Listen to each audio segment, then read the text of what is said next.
ৰাখে হৰি মাৰে কোনে মাৰে হৰি ৰাখে কোনে। নমস্কাৰ, মই ৰত্ন লৈ আহিছো এটি নতুন সাধু।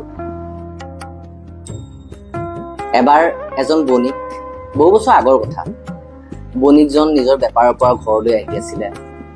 নিজৰ ঘৰলৈ বেপাৰৰ জেগাৰ পৰা যথেষ্ট দূৰ আছিলে আৰু তেতিয়া দিনত খোজকাঢ়ি বহু দূৰ মানুহে অতিক্ৰম কৰিব লাগে।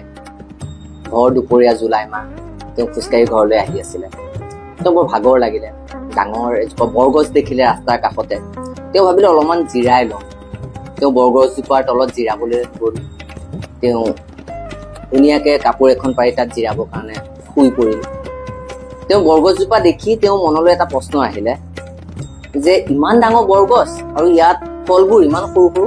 আপোনালোকে মন কৰিবচোন, বৰগছত এবিধ ফল লাগে বৰ সৰু সৰু, যিবিধ ফল সৰাৰ পাছত ফাটি যায় আৰু তাৰ পৰা সৰু সৰু হালধীয়া হালধীয়া কিছুমান বীজ ওলায়। মই সৰুতে দেখিছিলো সেইবোৰ, মোৰ স্কুলৰ দাঁতিত আছিলে, সেইটো কাৰণে অহা যোৱা কৰোঁতে দেখিছিলো। তাই অভিজ্ঞতাৰ পৰা কলো। গতিকে তেওঁ সেই বৰগছজোপাৰ তলত জিৰণি ললে।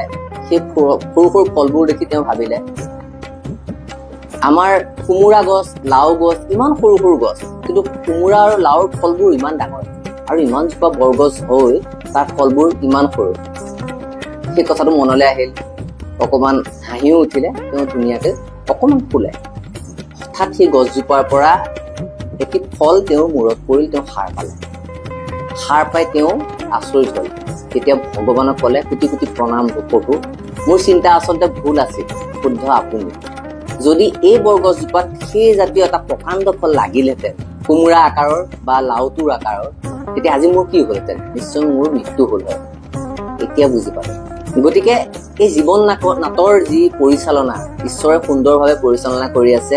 ক'ত কেনেকে কি কৰিব লাগে ঈশ্বৰে সকলো জানে। গতিকে আমি অকমান কথাতে বহু কিবা এটা ভাবি বা নিজৰ মত পোষণ কৰিব নালাগে।